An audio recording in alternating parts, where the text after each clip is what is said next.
বেনজিরকে তারা ধরতে পারে না, আবার বলে তার সাথে আমাকে কোনো সম্পর্ক নাই। এই বেয়াদব ওবায়দুল কাদের ও কোনোদিন বেনজির দুর্নীতি করে এটা বলতে পেরেছেন, বলেছেন? দুর্নীতি দমন কমিশন তো গণমাধ্যমের আগে না, মিডিয়া এগুলো কেউ জানতো না এতদিন। দুদক কি করেছে, বাংলাদেশ ফাইন্যান্সিয়াল ইন্টেলিজেন্স ইউনিট কি করেছে? গত 1.5 মাসের মধ্যে তিনি 100 কোটির উপরে বেশি টাকা রনির সাথে সহমর্মিতা জানাইতে আইছে, এবং আমি বিশ্বাস করি আমার নেত্রী জননেত্রী শেখ হাসিনা অবশ্যই। আসসালামু আলাইকুম দর্শক, দেশ ও দেশের বাইরে থেকে যারা এই মুহূর্তে ভিডিওটি ওপেন করেছেন সবাইকে অসংখ্য অসংখ্য ধন্যবাদ। দর্শক, প্রথমেই শুনেছেন শিরোনামে ওবায়দুল কাদেরকে ভণ্ড প্রতারক বলে হুঙ্কার দিয়েছেন। কিন্তু কে এই লোক? হুঙ্কার দিলেন যার পিছনে অনেক শক্তি আছে, নাকি উনি বিএনপিরই কোনো বড় ক্ষমতাশালী লোক? এদিকে ব্যারিস্টার রুমিন ফারহানাও হুঙ্কার দিয়েছেন 100 কোটি টাকা দেশ থেকে নিয়ে চলে গেল, সরকার তলব করলেন না এবং দেখলেন না, এ দায়ভার কে নেবেন?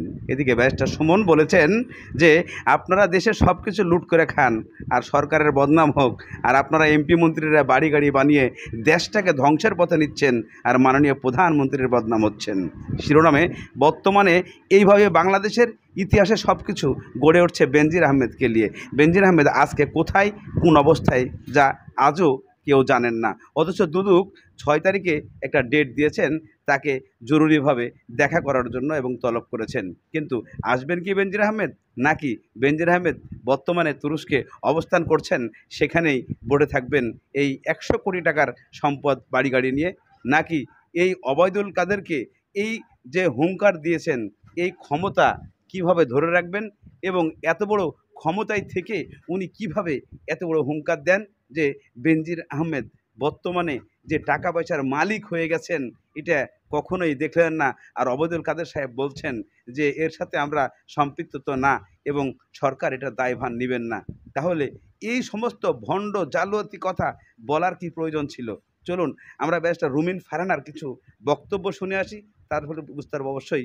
চলুন আমরা সেই স্টুডিওতে হাজির হয়ে যাই। একজন সরকারি কর্মচারী কি করে টপ ট্যাক্স পেয়ার হন? মাছের ব্যবসা করে, মাছের ঘেট দিয়ে?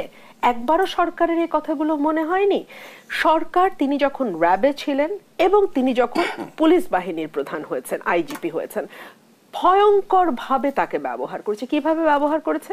পুরো বাহিনীকে ব্যবহার করেছে বিরোধী দলের পেছনে, পুরো বাহিনীকে ব্যবহার করেছে বিরোধী দলের বিরুদ্ধে মামলা দেয়া, তাদেরকে গুম করা, তাদেরকে বিচার বহির্ভূতভাবে হত্যা করা, হেফাজতে নিয়ে বাজেভাবে নির্যাতন করা, এইসব কাজের জন্য।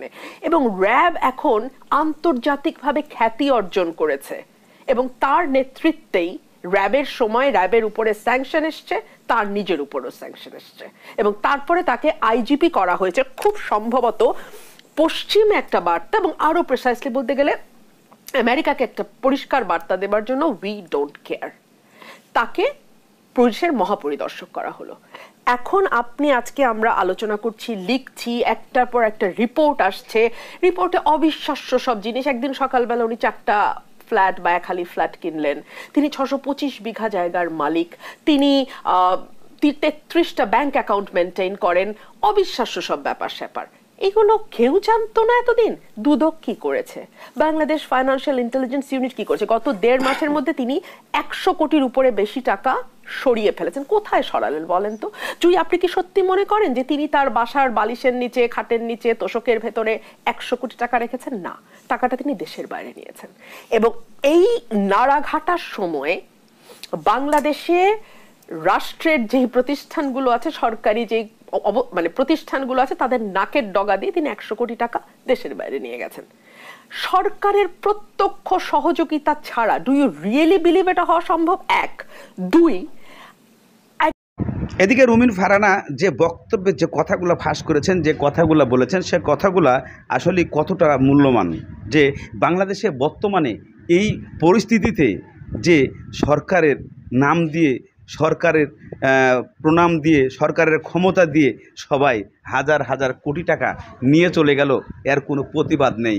আর আমি রুমিন ফারহানা যখন এয়ারপোর্টে যাই, ইমিগ্রেশনে আমাকে বারবার চেক আপ করানো হয়, আমাকে বারবার দাঁড়ানো হয়, এটা মগের মূল্য পেয়ে গেছে, যা বর্তমানে বেনজির আহমেদকে ওনা ফাঁকায় ছেড়ে দিলেন।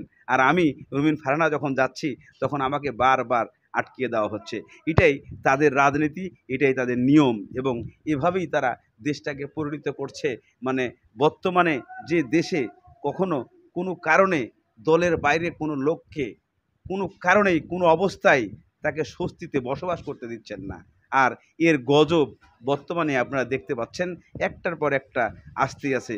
কারণ তাদের মন্ত্রী এমপিরা এমনভাবে এই বাংলাদেশটাকে নিঃস্ব করে দিয়েছে, যা আমি আপনি সবাই বুঝতে পারছি। কিন্তু এভাবে কতদিন, কেন?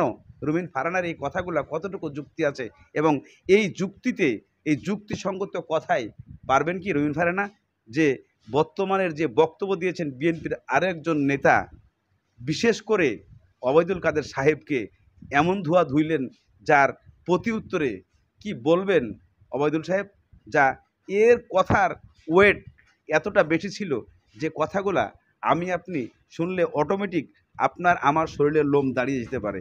চলুন আমরা আর কথা বাড়াবো না, এখন বর্তমান সেই বিএনপির নেতার কাছে চলে যাব ওবায়দুল কাদেরকে কি বক্তৃতা দিতে। আজকে এমন একটা অবস্থায় দেশ চলে গেছে, আল্লাহ কি বেনজিরে ছাড়ছে? ছাড়ছে? আওয়ামী লীগ কি চাইলেও তারা এখন তার পাশে দাঁড়াইতে পারতেছে? দাঁড়াইতে পারতেছে না, দাঁড়াইতে পারতেছে না।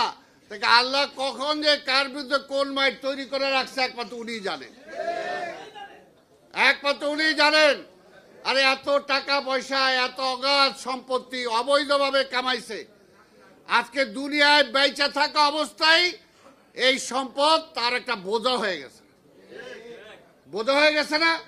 এটা কি সম্মানের সাথে সে বলতে পারতেছে? বলতেও পারতেছে না, এটাকে গিলতেও পারতেছে না। আজকে দুর্নীতিবাজ বেনজিরকে তারা ধরতে পারে না, আবার বলে তার সাথে আমাকে কোনো সম্পর্ক নাই। এই বেয়াদব ওবায়দুল কাদের আজকে মিথ্যা কথা বলে, আজকে এটা ভণ্ড,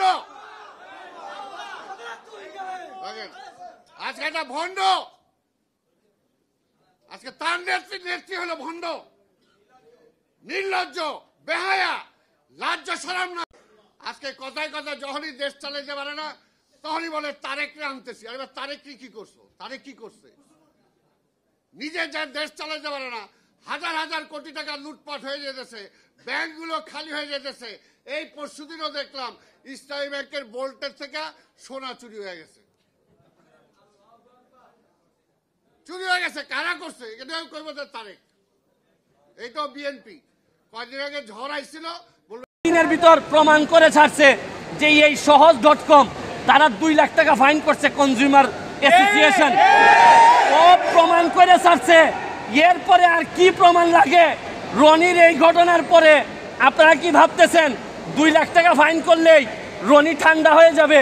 এইটা মনে করার কোনো কারণ নাই, কারণ রনির জন্মই হয়েছে ওই সকল লোকের বিরুদ্ধে যুদ্ধ ঘোষণা করার জন্য, যারা রেলটারে 12টা বাজাই দিচ্ছেন। আপনারা শুনেন, আপনারা যখন লোডশেডিং এর কথা বলেন আমরা মেনে নেই, যখন দাম বাড়ার কথা বলেন ওয়ার্ল্ডে দাম বাড়ছে আমরা মেনে নেই, সব মেনে নেই। তাই বইলা দুর্নীতি করে আমাদের টাকা খাবেন, এইটা আমরা মেনে নিতে পারি না। এদিকে ওবায়দুল কাদেরকে ব্যাপকভাবে যে গালিগালাজ এবং যেভাবে কথাগুলো বলেছেন, এই কথাগুলোর সূত্র ধরে বর্তমানে বাংলাদেশে যদি ওবায়দুল কাদের এগুলো শুনে, ওবায়দুল কাদের শুধু যদি এগুলো শুনে যায়, তাহলে এই মানুষটার কি হতে পারে, এই নেতার কি হতে পারে, যা আমি আপনি হয়তো সবাই এটা ধারণা করছি।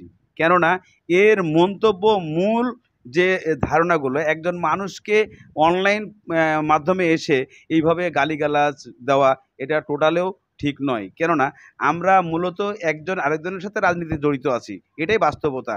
কিন্তু একজনকে ইনসাল করে অথবা একজনকে টার্গেট করে কখনো কথা বলা টোটালেও আমাদের এটা বাংলাদেশের রাজনীতিতে নেই। কিন্তু আমরা আজকে একজনকে যেভাবে টার্গেট করে কথা বলি, যেভাবে উদ্দেশ্য করে কথা বলি, এইভাবে কথা বললে আইনীয়ভাবে অপরাধ হয়।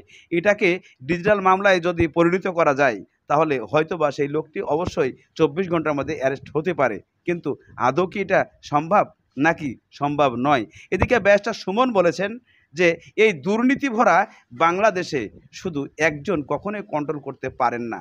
এই বাংলাদেশ কন্ট্রোল করতে গেলে এইভাবে হাজারো সুমন বাংলাদেশে তৈরি করতে হবে, একজন সুমন কখনোই সম্ভব নয়।